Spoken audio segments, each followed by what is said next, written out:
ये कैसी बात हुई पार्वती? तुम्हें जरा सा भी समाज का लिहाज है या नहीं? मैंने तो तुम बच्चों को पहले ही कहा था कि तुम्हारी माँ चरित्रहीन है, उसे ऐसे छोटे कपड़े पहनकर बाहर मत जाने दो। लेकिन तुम लोग बुढ़ापे में अपनी माँ को हवा में उड़ा रहे थे। बच्चों, ऐसा कुछ भी नहीं है। मैंने ऐसा कुछ नहीं किया। मैंने ऐसा कोई काम नहीं किया जिससे तुम्हें मुझे अपनी माँ कहने में शर्मिंदगी हो। मेरा यकीन करो, मेरा कोई बॉयफ्रेंड नहीं है। रमेश सिर्फ मेरे साथ काम करता है और कुछ नहीं। शॉर्ट ड्रेस में खड़ी ये औरत जिसका नाम पार्वती है, आखिर ये क्यों इतना रोते हुए सबसे माफी मांग रही है? और इस उम्र में जो ये कपड़े उसने पहने हैं, क्या ये उसका शौक है या कोई और बात है? इसे जानने के लिए हम कहानी में थोड़ा पीछे चलते हैं। Rahul, give me some more money, I want to go shopping. माँ, मैंने कितनी बार आपको कहा है कि ये कम से कम कुछ तो ढंग के कपड़े पहन लिया करो यार। मोहल्ले के लोग बातें बनाते हैं, मैं जानता हूँ ये आपका शौक है, लेकिन हम जिस तरह की सोसाइटी में रहते हैं ना, वहाँ के लोगों की सोच इतनी ओपन नहीं है। आप समझते क्यों नहीं हो? मैं आपको कपड़ों से जज नहीं कर रहा हूँ, लेकिन आपको पता तो है ना कि सोसाइटी में किस तरह के लोग रहते हैं। प्लीज बेटा, दोस पीपल आर बैकवर्ड। तुम उन पर ध्यान मत दो। अभी तुम मुझे जल्दी से पैसे दो, मुझे शॉपिंग पर जाना है। जिसके बाद पैसे लेकर पार्वती घर से निकल जाती है। राहुल, तुम माँ जी को समझाते क्यों नहीं हो? वो रोज इस तरह के कपड़े पहनकर निकल जाती है और वो तुम्हारी कमाई का एक बड़ा हिस्सा पार्टी, शॉपिंग और गंदी लतों में बर्बाद करती है। अंजलि, मैं जानता हूँ कि मेरी माँ गलत नहीं है। वो इस अकेलेपन को खुद पर हावी नहीं होने देना चाहती है। यही वजह है कि वो पिताजी के देहांत के बाद खुद को परिवर्तित कर बैठी है। मैं उनको लेकर परेशान नहीं बल्कि चिंतित हूँ, क्योंकि मैं उन्हें दुखी नहीं देख सकता। मैं जानता हूँ कि जब मेरे पिता की मृत्यु हुई थी तब मेरी माँ ने किस तरह से मुझे और खुद को संभाला। राहुल, मेरा वो मतलब नहीं था। मैं तो बस ये कह रही थी कि जब मोहल्ले की औरतें माँ जी के बारे में गलत बोलते हैं तो वो मुझसे सहन नहीं होता। मैं जानता हूँ, लेकिन मैं ये भी जानता हूँ कि मेरी माँ ऐसा कोई भी काम नहीं करेगी जिससे हमारी इज्जत खराब हो। इतना कहकर राहुल ऑफिस के लिए निकल जाता है। पार्वती ने हाल में ही अपने बेटे राहुल की शादी अंजलि नाम की लड़की से की थी। वो सास बनने के बाद भी खुद को किसी 16 साल की लड़की से कम नहीं समझती थी। उसे छोटे कपड़े पहनना, लड़कों से बात करना, पार्टी करना और खुद को बिजी रखना बेहद पसंद था। और एक दिन, हे राम, इस पार्वती को तो बिल्कुल भी शर्म नहीं आती। छी छी, ये कैसे कपड़े पहनती है? ये कैसे कपड़े पहने हैं इसने? अरे कम से कम अपने इतने जवान बेटे का तो लिहाज करती। अरे पढ़ाई लिखाई तो हमने भी की है, लेकिन हम इतने बेशरम नहीं हैं कि इस उम्र में बिना तन ढके ही बाहर निकल आए। बेशरम पार्वती। तू चुप कर सुनीता। और पहनने ओढ़ने की कोई उम्र तो नहीं होती, और तुम गवार कहीं की क्या जानो फैशन क्या होता है। मोहल्ले के नुक्कड़ पर पार्वती आंखों पर काला चश्मा चढ़ाए और हाथों में बैग टांगे खड़ी थी। उसके बाद वो अपना फोन निकालती है और थोड़ी देर बाद खुद को निहारती है। इस लाल चटक लिपस्टिक में मेरे होठ कितने चमक रहे हैं। दूर खड़े मोहल्ले के जवान लड़के उसे ऐसा करते हुए देखकर हंसते हैं। बेशर्मी से मुस्कुराकर पार्वती उनसे बात करती है। हेलो गाइस, दूर खड़े क्या देख रहे हो? खुलकर तारीफ ही कर दो कि मैं कितनी हॉट एंड सेक्सी लग रही हूँ।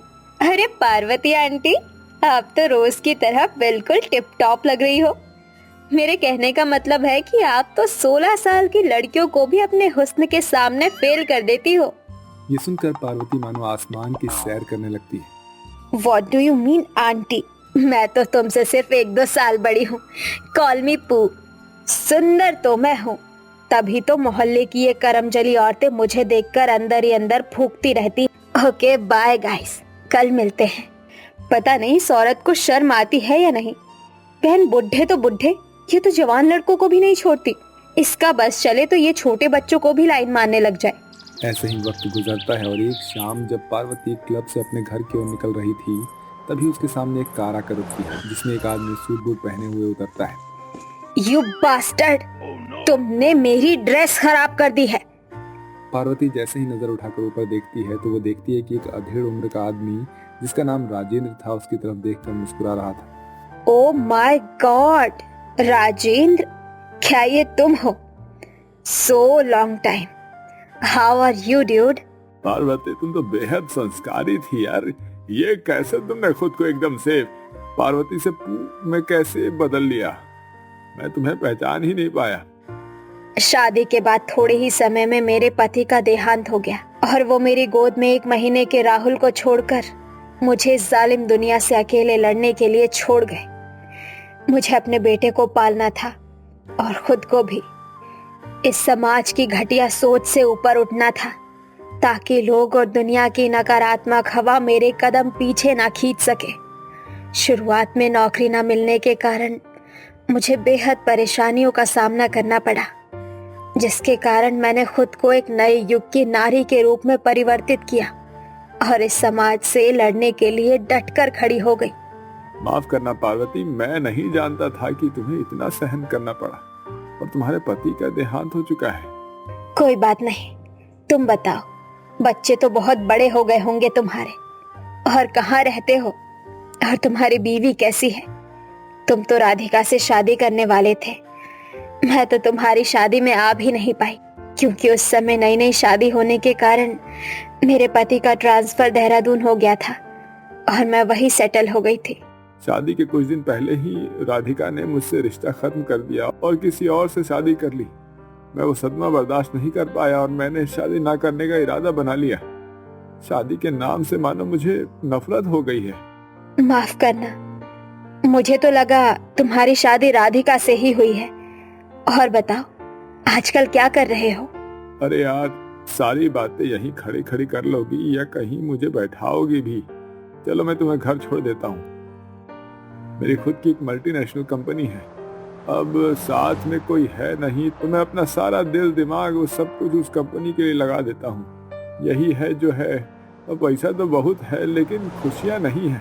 कभी कभी अकेलापन काटता है तो शराब के नशे में खुद को संभाल लेता हूँ। मैं भी यहाँ से थोड़ी ही दूर पर राजीव एनक्लेव में रहती हूँ। मेरा एक बेटा और बहू है। मैंने ही अकेलेपन के कारण खुद को घर से दूर रखा है और मैं खुद को बिजी रखना बेहद पसंद करती हूँ। क्या तुम मुझे अपनी कंपनी में नौकरी पर नहीं रख सकते हो? अरे ये तो सोने पर सुहागा हो जाएगा। क्यों नहीं, तुम कल से ही क्यों नहीं आ जाती?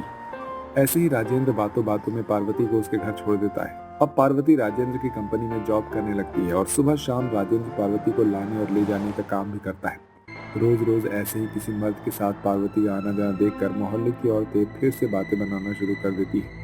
कहती तो तुम सही हो बहन, मुझे तो इस मोहल्ले में रहने से भी अब घबराहट होने लगती है। हमारी छोटी छोटी बच्चियों पर इस औरत की अश्लील हरकतों का क्या असर पड़ेगा? बहनों, मैं तो कह रही हूँ इस बेशरम औरत और इसके बेटे बहू को इस मोहल्ले से निकाल सकते हैं, ताकि हमारे बच्चे इन्हें देखकर बिगड़े ना।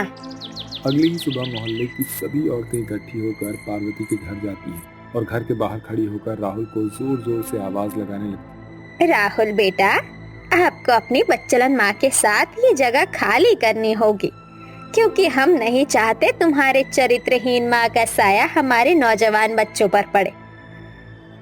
सुनीता बिल्कुल ठीक कह रही है। तुम्हारी माँ रात रात भर मर्दों के साथ घूमती रहती है। पता नहीं इस औरत ने रात रात में कौन सा धंधा शुरू कर रखा है। तुम इस मोहल्ले को खाली कर दो ताकि मोहल्ले में फैली अश्लीलता खत्म हो सके। बेटा, मैं कोई भी गलत काम नहीं करती। मैं तो एक मल्टीनेशनल कंपनी में काम करती हूँ और मैं किसी अलग अलग मर्दों के साथ नहीं आती। वो मेरी कंपनी का बॉस राजेंद्र है, जो कि मेरा कॉलेज फ्रेंड भी है। मेरा यकीन करो। बस करो माँ, रोने की कोई जरूरत नहीं है। आज तक ऐसा कभी नहीं हुआ है जब मैंने समाज को आपसे ऊपर रखा हो। मैं सब जानता हूँ क्योंकि राजेंद्र जी मुझे जाकर ये सारी बातें बता गए और वो अभी हमारे साथ ही है। राजेंद्र पास में ही खड़ी गाड़ी से उतरकर बाहर आते हैं। पार्वती, मैं इस समाज के सामने ही ये कहना चाहता हूँ कि मैं तुझसे प्यार करता हूँ, तुमसे शादी करना चाहता हूँ। क्या तुम मेरी धर्मपत्नी बनना चाहोगी? राजेंद्र, तुम ये सब क्या बोल रहे हो? तुम हमारी उम्र का तो लिहाज करो। माँ जी, अब मान भी जाइए।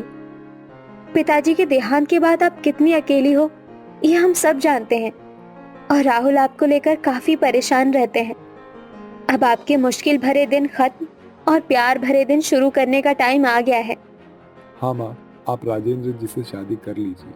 वो एक बेहद ही नेक इंसान है जिनके साथ आप हमेशा खुश रहोगे। फिर क्या था, देखते ही देखते पूरे समाज के सामने राजेंद्र पार्वती की मांग भर देता है और मोहल्ले की सभी औरतें खुला मुंह लेकर ये सब देखते ही रह जाती और कुछ भी बोल नहीं पाती। राजेंद्र पार्वती से शादी करके उसे अपने घर की लक्ष्मी बना लेता है और पार्वती भी एक संपन्न गृहिणी की तरह राजेंद्र के घर को स्वर्ग बनाने की कोशिश में लग जाती है।